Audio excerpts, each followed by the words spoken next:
एक और सवाल उठता है सर कि बिहार में कांग्रेस लालू के बैसाखी पर टिकी। देखिए, ये सवाल मीडिया का हो सकता है कि हमारा विरासत आज भी जिंदा है, कांग्रेस पार्टी आज भी जिंदा है। प्रभारी जी कन्हैया जी लालू जी के दरबार में हाजिरी नहीं लगाए सर। जैसा कि मैंने कहा कि अभी हम लोगों को काम करना है, ये गुटबाजी नहीं है, ये हमारा प्रतीक है कि हम बड़ा परिवार हैं और सबके हम जो विचारधाराओं को कद्र करते हुए हम उसको सम्मान करते हैं। रोजगार की बात नहीं है, प्लान जो कर रहे हैं यहाँ से बेरोजगारी के मुद्दे पर उसकी बात नहीं हो रही है। तो ये सब नई सवाल लेकर के हम लोग मुद्दे पर हैं। एक सुई नहीं बनाई, जहाज़ नहीं बनाई, हवाई जहाज़ नहीं बनाई, आपको जो है डैम नहीं बनाई, वो कहती है कि हम विश्व गुरु है। तो सवाल इस पर भी होनी चाहिए।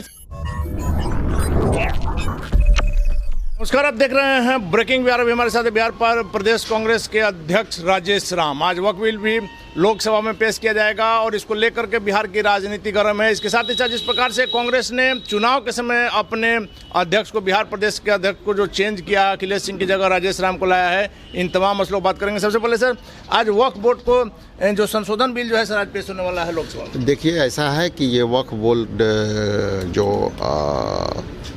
कानून जो आज आने वाला है परिवर्तन का, उसका हम भारतीय राष्ट्रीय कांग्रेस पार्टी की ओर से हम लोग उसको प्रतिकार करेंगे, विरोध करेंगे। चूँकि जिस तरह के फैसले लिए गए हैं, एक शब्द सिक्का वाली जो है ये वक्फ शब्द है ना, ये फैसले जो है वक्फ के किसी समुदाय और वर्ग को किया। चूँकि देखिए, कई धार्मिक संगठन है, आपको धार्मिक न्याय बोर्ड है, ये सभी तरह के न्यास बोर्ड है, उसी तरह का न्यास बोर्ड है। तो किसी वर्ग को लेकर के ये टारगेट करना और अचानक से किसी के विमर्श बिना ये विधेयक लाना, इसलिए हमारी पार्टी स्टैंड लेती है कि हम लोग इसका विरोध करें। राजेश राम लगातार 2015 से विधायक है, आपके पिताजी भी पुराने कांग्रेसी रहे हैं, मंत्री भी रहे हैं। क्या माना जाए कि इन चुनाव के समय में आपको बना करके दलित वोट साधने की कोशिश की गई? देखिए, ये जो साधने की जो बात है, आप लोग बोलते हैं, पार्टी किसी न किसी वर्ग को मौका देती है और उस अब तक कोई ना कोई तो वर्ग का होगा ही, किसी न किसी धर्म का होगा, किसी न किसी जाति का होगा। तो हमारी पार्टी में सबको अवसर मिलता है। तो आज हमको अवसर मिला है, काम करने का मिला है। लेकिन जहाँ तक आप जिस वर्ग से, हम महादलित में रविदास जाति से आते हैं, तो लगता होगा कि साधने का, लेकिन यदि ऐसा लग रहा है तो भी मान लीजिए। क्योंकि हम जब स्टैंड ले रहे हैं ऑर्गेनाइजेशन में, राहुल गांधी जी ने सामाजिक न्याय की बात कही है, तो सामाजिक न्याय में सभी धर्म समुदाय के लोग आते हैं। तो सामाजिक न्याय में जो राहुल गांधी जी ने कहा है कि सबको अवसर मिलना चाहिए, और हम न्याय जो है, हिस्सेदारी जो हम अब तक देते रहे हैं, हम चाहते हैं कि हम इनके हाथों में सत्ता दें। और उसी का ये संदर्भ है कि आज मुझे राहुल गांधी जी ने सामाजिक न्याय के आगे बढ़ाते हुए मुझे मौका दिया है। क्या कारण है सर कि कांग्रेस लगातार देश छोड़िए बिहार में पिछड़ते जा रही है? अब देखिए, 2015 के आंकड़ा को देख लीजिए, जब हम लोग चुनाव गठबंधन में लड़े थे। उसके बाद 2020 का आंकड़ा को देख लीजिए कि हम लोग जब गठबंधन में लड़े, तो कांग्रेस का वोट जो आप ग्राफ देखेंगे और उसका एनालिसिस करेंगे, तो आप पाएंगे कि कांग्रेस का वोट का प्रतिशत 2015 में भी से ज़्यादा 2020 में बढ़ा, और 2020 के बाद 2024 में हमारा वोट प्रतिशत बिहार में भी बढ़ा और पूरे देश में बढ़ा। लेकिन सर, आप ग्राफ देखिए, हम तो रिजल्ट देखते हैं। हर चीज़ रिजल्ट ही नहीं होता है। कई जगह जो है दूसरे दल भी हारते हैं। तो हारना, जिसको आप स्ट्राइक रेट से जोड़ते हैं, ये देखने की आवश्यकता है कि संगठन में पार्टियां को जो है जनता मौका देती है। तो ये कोई ज़रूरी नहीं है कि हम सत्ता में आए तभी हम जनहित में काम कर रहे हैं, लेकिन जो लोग सत्ता में बैठे हैं वो काम नहीं कर रहे हैं, तो उसका भी बदलाव करती है जनता। तो आने वाले समय में जो व्यक्ति काम करेगा उसको पार्टी लाएगी। एक और सवाल उठता है सर कि बिहार में कांग्रेस लालू के बैसाखी पर टिकी। देखिए, ये सवाल मीडिया का हो सकता है, आपके लिए अच्छा है, आपका टीआरपी भी इससे चलता है। विपक्ष में बीजेपी के लोग भी इस नाम को चलाते हैं, जंगल राज की बात करते हैं। चूँकि उनके पास मुद्दा है नहीं, तो ये आपके लिए सही है कि आप इस बात को सवाल उठाते रहिए।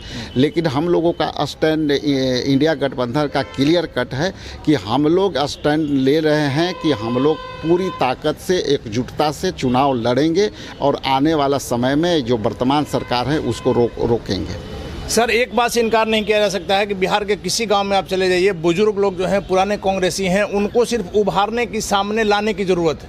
कांग्रेस आपसी गुटबाजी के कारण इन सब बातों को नहीं कर पा रही, इसके लिए क्या करेंगे एज ए अध्यक्ष सर? देखिए, अभी हमारा जो है हर घर कांग्रेस का झंडा कार्यक्रम चल रहा है। आप गांव में मुआयना कीजिए कि बहुत शौक़ से लोग, जो आपने सही कहा, आपकी इस बात से मैं सहमत हूं कि सभी बुजुर्ग के जिस तरह से फ़ोटो झंडे पर ले करके और छत पर लगा रहे हैं, लोग अपने दरवाजे पर लगा रहे हैं, पुराने खंडहर नुमा घर पे झंडे लग रहे हैं, तो हम समझते हैं कि हमारा विरासत आज भी ज़िंदा है, कांग्रेस पार्टी आज भी ज़िंदा है। केवल उनको, हमको सही तरीके से उनकी शक्ति को, उनकी पावर को, उनकी भावना को, उनकी प्रतिष्ठा को, उनकी जो है सोच को हमको मुख्य रूप में, मुख्य धारा में लाना है, उनसे हमको संवाद करना है। प्रभारी जी, कन्हैया जी, लालू जी के दरबार में हाजिरी नहीं लगाए सर। जैसा कि मैंने कहा कि अभी हम लोगों को काम करना है और काम कर के जनता के मुद्दों पर हमें जाना है, वो हमारे लिए है। और जिस दिन मौका मिलेगा हम लोग जो है पूरे ताकत के साथ इंडिया गठबंधन लड़ेंगे। पद यात्रा में भी सर गुटबाजी नजर आया, जिस प्रकार से आपके प्रभारी हैं कन्हैया जी लगातार जिस प्रकार से घूम रहे हैं, और निश्चित तौर पर कन्हैया का जो जनाधार है, अखिलेश सिंह से मतभेद की बातें सामने आती हैं। देखिए, ऐसा है कि आप गुटबाजी आप भले कह लें, ये गुटबाजी नहीं, हम ये कहते हैं कि मेरा जो है भारतीय राष्ट्रीय कांग्रेस पार्टी के विरासत बहुत लंबी है। हमारा परिवार पूरे देश में है और उस परिवार में सब विचारधारा के लोग हैं और उनकी आंतरिक लोकतंत्र है, जिससे अपनी अभिव्यक्ति जो है अपने पार्टी के अंदर रह के करते हैं। ये गुटबाजी नहीं है, ये हमारा प्रतीक है कि हम बड़ा परिवार हैं और सबके हम जो विचारधाराओं को कद्र करते हुए हम उसको सम्मान करते हैं। अब आपके लिए गुटबाजी हो सकती है, लेकिन सर जिस प्रकार से कन्हैया जी को समर्थन मिल रहा था, बीच में छोड़ करके चले गए। बीच में जैसे अभी आपसे बात कर रहे हैं और अभी हमको बीच में कहीं कोई बोला लेगा तो उठ के तो जाना पड़ेगा ना। अगर कुछ आ गया तो पार्टी का हित का काम कहीं भी कभी भी हो सकता है और कहीं भी कोई किसी को बुला सकता है। इसलिए ये जो सवाल है वो अपने आप में आपके लिए जो है सवाल का उत्तर यही मैं दे सकता हूँ कि यदि कोई व्यक्ति एक साथ काम करता है और उसके पास बड़ी नेतृत्व और कार्य करने का क्षमता है तो उसको कभी भी कोई कहीं बुला सकता है। माना जाए ना कि कन्हैया जी फिर वो महत्वपूर्ण काम निपटा करके पद यात्रा शुरू कर देंगे। आप आने वाला समय में देख लीजिएगा आप का यात्रा किस तरह से कंटिन्यू करेगा। आपने एक और चीज़ देखा सर, हालांकि आप बहुत सफाई से मतभेदों को टाल रहे हैं, लेकिन अखिलेश सिंह ने कहा कि तेजस्वी मुख्यमंत्री के उम्मीदवार हैं। ये कांग्रेस के और नेताओं का कहना है कि बाद में तय किया जाएगा। इसको क्या कहा जाएगा? देखिए, ऐसा है कि ये सारी जो सवाल जो है, कई बार सवाल ये सालों चलता है, लेकिन सवाल नए जो पैदा हुए हैं कि जिस तरह से बीजेपी में गुटबाजियां हुई है, जिस तरह से जो है इनकी मीटिंग में 5 से 10-20 मिनट में मीटिंग बीच में ही वॉकआउट हो गए सारे दल का। तो सवाल ये है, यहाँ रोजगार की बात नहीं है, प्लान जो कर रहे हैं यहाँ से बेरोजगारी के मुद्दे पर उसकी बात नहीं हो रही है। तो ये सब नई सवाल लेकर के हम लोग मुद्दे पर हैं। पीछे के सवाल क्या आया उस सवाल पर हम नहीं जाना चाहेंगे। लेकिन सर एक मानेंगे कि जनहित के मुद्दों को आप लोग सही ढंग से जनता के सामने नहीं ला रहे हैं। मोदी सरकार कई ऐसा वादा किया जो पूरा नहीं कर सका, लेकिन आप लोग जनता के बीच में उन बातों को नहीं रख पा रहे हैं। मैं क्या कहा कि जनहित के मुद्दे का सवाल आप ही नहीं करेंगे तो फिर हम लोग उत्तर कैसे देंगे? सीटों को लेकर के क्या होगा सर? सीटों को लेकर जनहित के सवाल के तो आपको भी पूछना चाहिए, तब ना हम जवाब देंगे। यहाँ चीनी मिल के बातें नहीं हो रही है। श्री बाबू के समय में बरौनी कारखाने का आप देखिए तो उसका जो है जो सरकार केंद्र में है वो एक सुई नहीं बनाई, जहाज नहीं बनाई, हवाई जहाज नहीं बनाई, आपको जो है डैम नहीं बनाई, वो कहती है कि हम विश्वगुरु है। तो सवाल इस पर भी होनी चाहिए। लेकिन सर 90 के पहले अगर हमारी बात आप मानिएगा तो 90 के पहले बिहार अभी से ज़्यादा समृद्ध। आपकी समृद्धता के लिए इसको मैं ऐसे मानता हूँ कि कोई भी आदमी आएगा तो समय के साथ चलना पड़ता है। और समय के साथ जो है आप चलने में समृद्धता एक आदमी के सहयोग से नहीं होती है। सहयोग जो है एक अकेले सरकार जिम्मेवार नहीं होती, उसमें समृद्धता में जनता का भी हाथ होता है। नहीं, हमारा सर यही कहना था कि बिहार को मजदूरों की फैक्ट्री बना दिया गया, क्षेत्रफल में आप गुजरात से दुगना है और बजट में आप गुजरात से आधा है, इस पर क्यों नहीं वार्ता होती है? तो इस पर आपके द्वारा भी सवाल क्यों नहीं तो किया? कर ही रहे हैं सर, आपके द्वारा तो खाली एक ही सवाल उनके कि यहाँ नहीं गए, वैसे नहीं गए। नहीं, हमारा सवाल वो भी था सर, ये भी है। तो इसलिए मेरा ये स्टैंड क्लियर है कि जो आपने कहा ठीक बात कहा कि 1990 के पहले का जो कांग्रेस है वो प्रगतिशील थी। आज हम लोग भी मंथन कर कर के प्रगतिशील कैसे सरकार दें, जन समर्थन कैसे जनता के जनहित के मुद्दे पर हो, तब हम लोग जानते हैं कि जनता को सेवा कर पाएं। सीटों को लेकर के क्या होगा सर? पिछली बार की सीटें लेंगे या उससे कम या ज़्यादा? ये प्रीमेच्योर्ड सवाल है। जब जैसे जैसे हम लोग आगे बढ़ेंगे वैसे वैसे उस पर बात चलते रहे। राजद से गठबंधन होगा? हमने क्या कहा? नहीं, तेजस्वी ने कहा था सर किया तो लोकसभा। सुनिए ना, हमने क्या कहा? इंडिया गठबंधन इंटैक्ट है।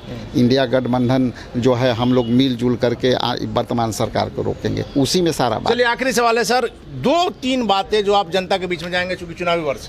देखिए, जनता के बीच लोगों का रोजगार का मुद्दा है, भ्रष्टाचार का मुद्दा है।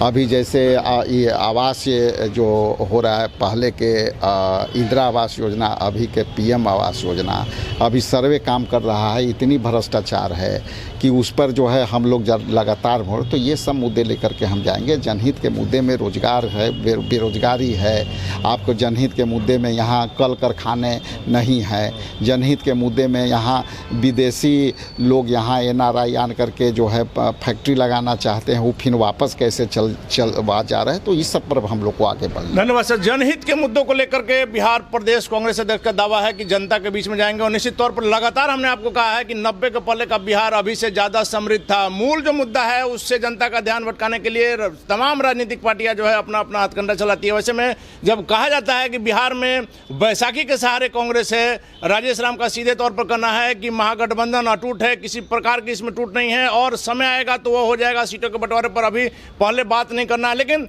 निश्चित तौर पर जो स्थिति है, जो महागठबंधन की जो स्थिति है, एनडीए के लिए इतना आसान नहीं होगा। जो नारा दिया जा रहा है कि 2025 फिर से नीतीश और 225, यह कहीं वही लोकसभा वाली बात ना हो जाए कि 400 पार। वैसे में क्या कुछ महागठबंधन की रणनीति काम करेगी बिहार में, देखने वाली बातों को फिलहाल बन रहे हैं ब्रेकिंग विभाग।